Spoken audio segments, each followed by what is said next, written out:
सबको जय मसीह की। प्रभु का धन्यवाद हो आज के सुंदर समय के लिए जो उन्होंने हम सभी को दिया है।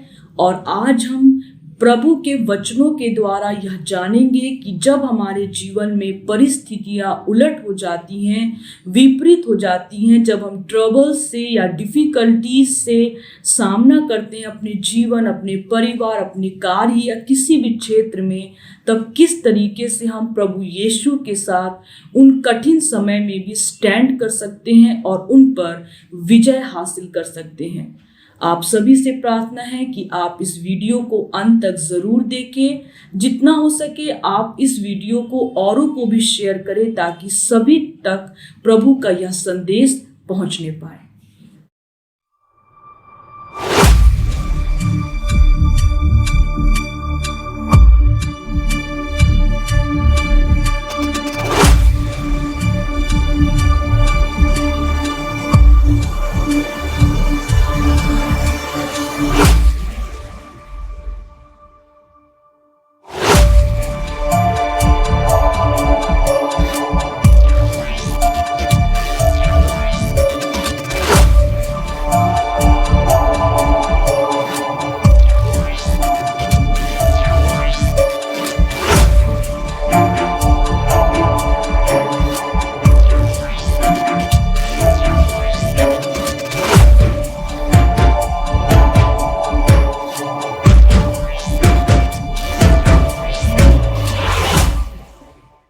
आज हम 5 बातों के द्वारा यह जानेंगे कि कठिनाई भरे दिनों में, डिफिकल्टीज में, ट्रबल्स में हम किस तरीके से अपने प्रभु के साथ स्टैंड करें और उन परिस्थितियों का सामना करें। सबसे पहली है कि परिस्थिति चाहे जैसी भी हो, बहुत बुरी हो या ज़्यादा बुरी ना हो, कम हो, कैसी भी परिस्थिति हो, हमें अपनी नज़र अपने परमेश्वर की ओर से नहीं हटानी है। आप सभी ने वो घटना ज़रूर बाइबल में पढ़ी होगी कि जब प्रभु यीशु मसीह पानी पे चलकर नाव की तरफ आ रहे थे तो पतरस जी ने उनसे आग्रह किया था कि हे प्रभु, यदि तू ही है तो मुझे भी अपने पास आने की अनुमति दे। और प्रभु यीशु मसीह ने कहा कि चले आओ। पतरस जी उनकी ओर देखते हुए पानी पे चलते हुए बढ़ने लगे, पर लहरों की शोर ने उनके ध्यान को अपनी ओर आकृष्ट कर लिया और उन्होंने अपनी नजर प्रभु की ओर से हटाकर लहरों की तरफ कर ली, डर गए और डूबने लगे। फिर उन्होंने आवाज दी कि हे प्रभु, मुझे बचा। और प्रभु बढ़कर उसके हाथ को थामकर बाहर निकालते हैं और कहते हैं कि हे अल्पविश्वासी, तूने संदेह क्यों किया। सबसे बड़ी बात है कि जब हमारे जीवन में तकलीफें आती हैं या हमारे परिवार में या किसी भी क्षेत्र में, हम घबरा जाते हैं, हम उन परिस्थितियों की ओर देखने लगते हैं। अभी तक हम अपने प्रभु के साथ थे, ठीक थे, पर जैसे हल्की सी भी परिस्थिति बिगड़ी, हमारा ध्यान परिस्थितियों की ओर गया, हम उसे देखकर डर गए और नतीजा ये हुआ कि हम उसमें फंसने लगे, डूबने लगे। इसलिए यहाँ प्रभु कहते हैं कि हे अल्पविश्वासी, तूने क्यों संदेह किया। जब हमारे प्रभु हमारे साथ हैं, जब हमारे यीशु हमारे साथ हैं, हमें डरने की जरूरत नहीं है, क्योंकि वो खुद बढ़कर हमें उस परिस्थिति से बाहर निकाल लेंगे। वो खुद बढ़कर हमें उस परिस्थिति से बाहर निकालेंगे, ऊंचे स्थान पर खड़ा करेंगे और हमें बचाएंगे।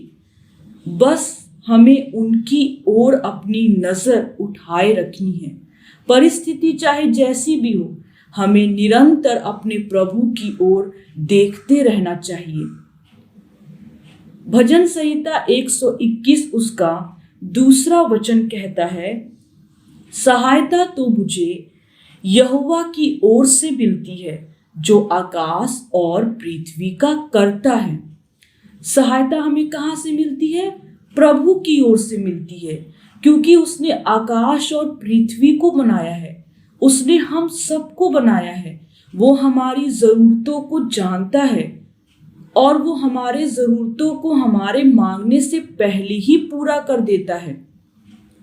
इसलिए पहला ये बात है कि हमें चाहे परिस्थिति जैसी भी हो, हमें अपने प्रभु की ओर देखते रहना है, क्योंकि हम जानते हैं कि जो आकाश और पृथ्वी का करता है वही हमें मदद देता है, उसी के द्वारा हमें मदद मिलती है और हम बचाए जाते हैं।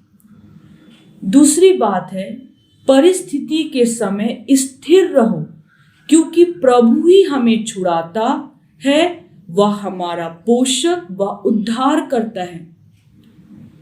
अगर आप किसी धागे को सुलझा रहे हैं, जितना आप पेशेंस धैर्य रखते हुए उसे सुलझाएंगे, शायद वो जल्दी सुलझ जाए। पर अगर आपने जरा सी भी जल्दी या हड़बड़ी करी, वो और उलझ जाएगा। उसमें कुछ समय बाद गांठें पड़ जाएंगी, हो सकता है फिर आप उस गांठ को खोल भी ना सके। प्रभु हमसे यही कहते हैं, स्थिर रहो, स्थिर रहो, ताकि जिस भी परिस्थिति में तुम उलझ गए हो, मैं उसे सुलझा सकूं। प्रभु के लिए कोई भी काम या कोई भी परिस्थिति ऐसी नहीं है जो उनसे बड़ी है। हमारा प्रभु सबसे बड़ा है।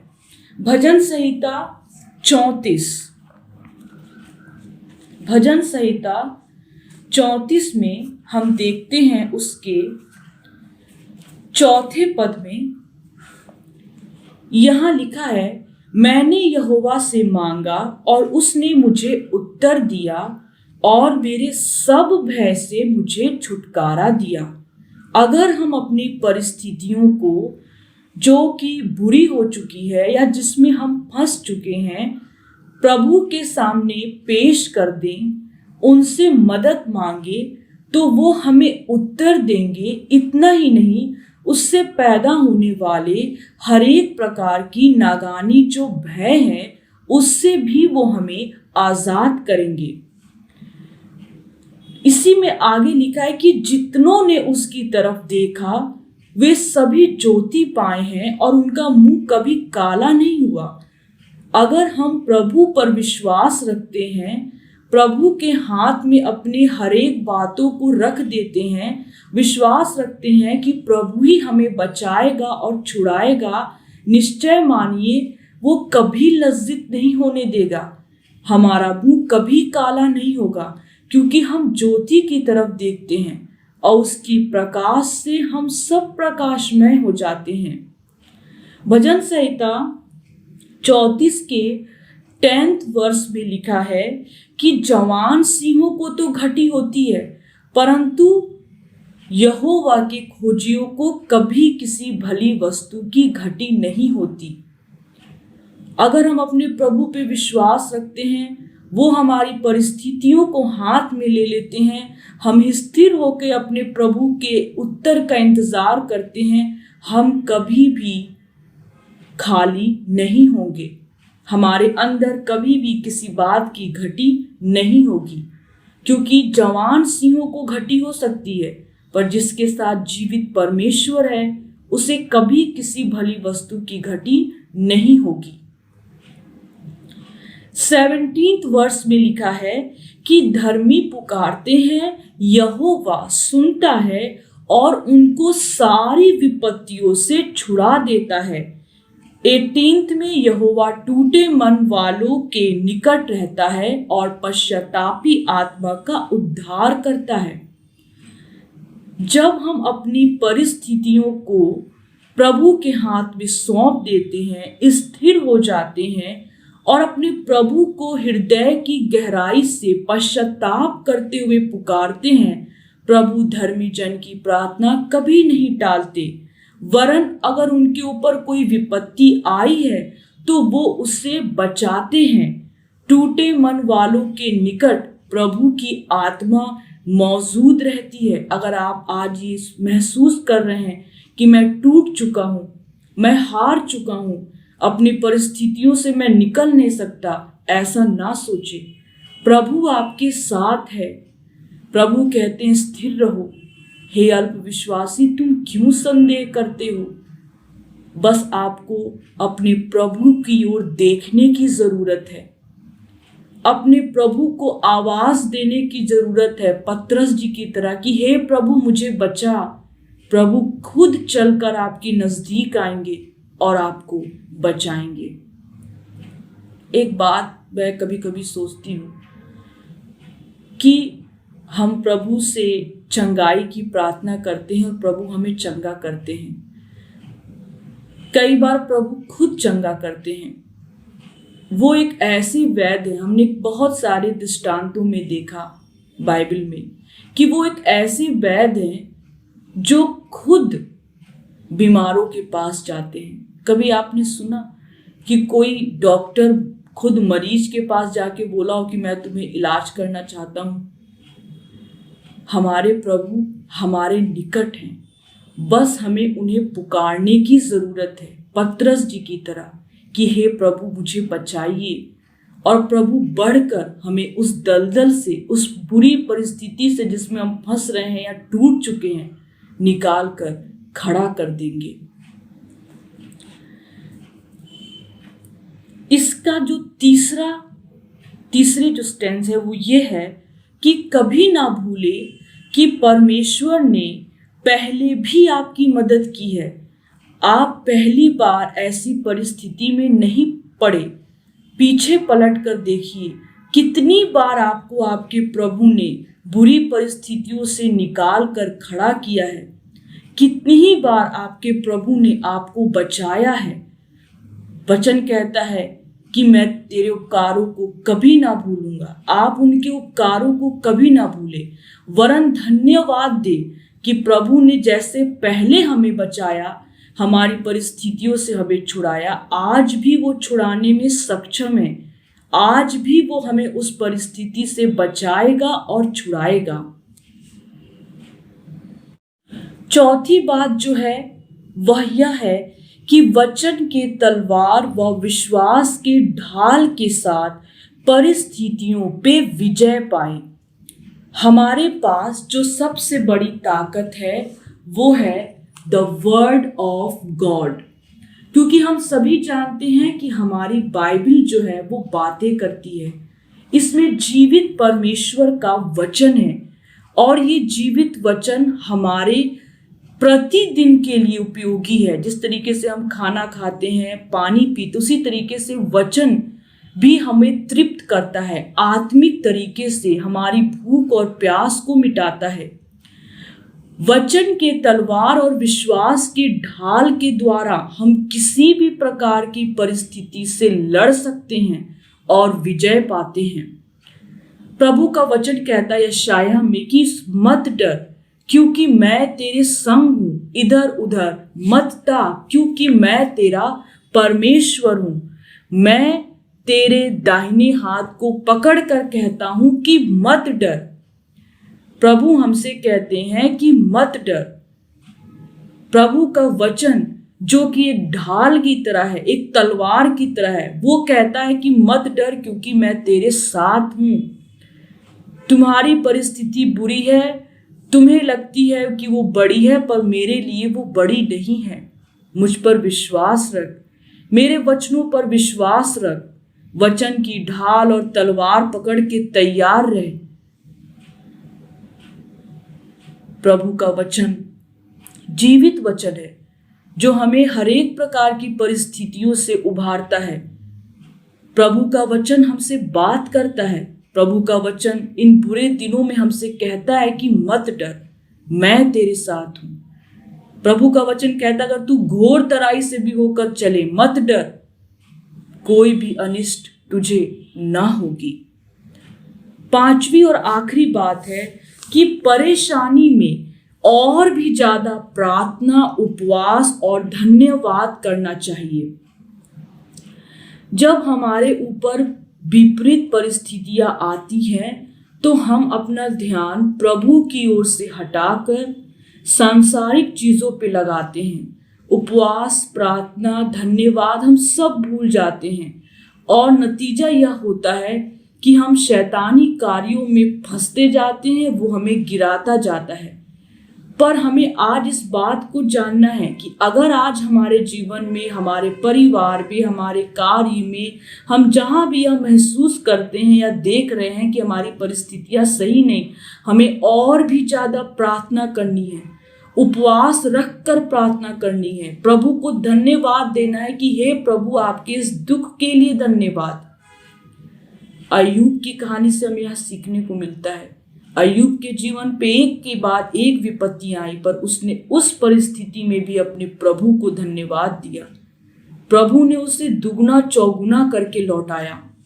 हमें भी इस बात को ध्यान में रखना है कि चाहे परिस्थिति जैसी भी हो, हमें और प्रार्थना करना है। बुरी परिस्थितियों में प्रार्थना और मजबूत कर देनी है, उपवास और करने हैं, और ज्यादा प्रभु को धन्यवाद देना है और अपने प्रभु के निकटतम जाना है, लिपटे रहना है।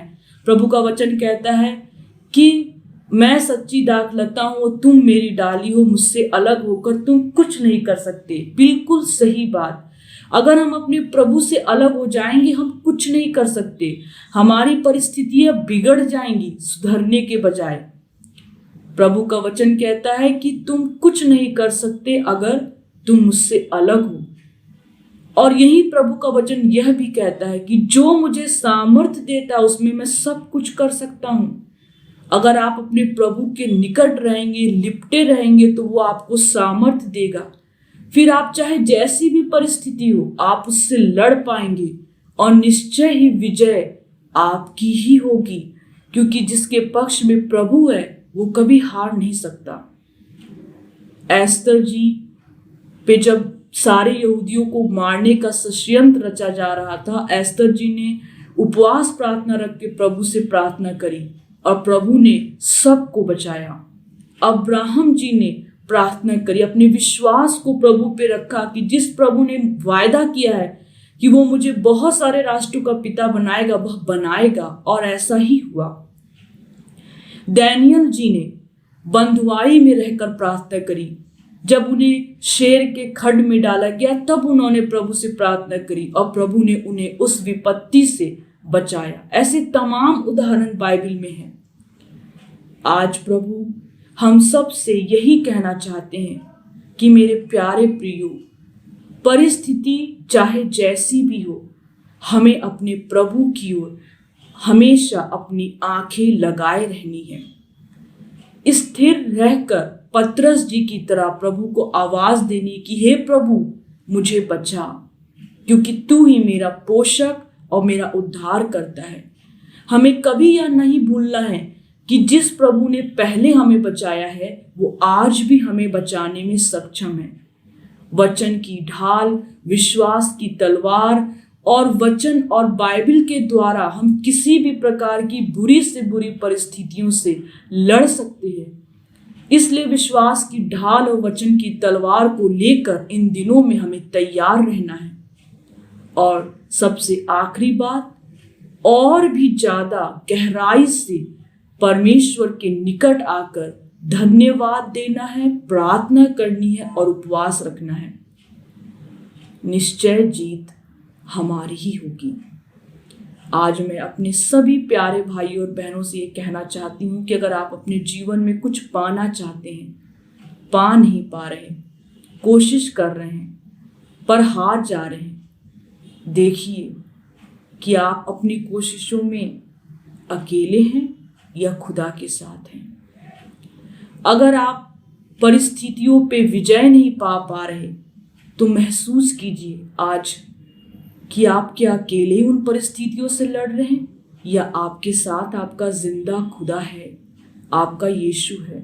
अगर नहीं, तो आज पतरस जी की तरह आवाज दीजिए कि हे प्रभु, मुझे बचा, और वो 1000 कदम चलकर आपके नजदीक आएगा और निश्चय ही फिर जीत आपकी ही होगी।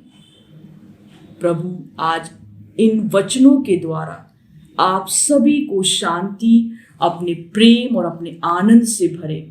मैं विश्वास करती हूँ कि ये वचन और जो भी बातें प्रभु ने आज मेरे द्वारा आपके साथ शेयर करी है, आप सभी को उसमें विशेष आशीष, आनंद और आपको उसकी दया और शांति प्राप्त हो। आप सभी को प्रभु यीशु के नाम में जय मसीह।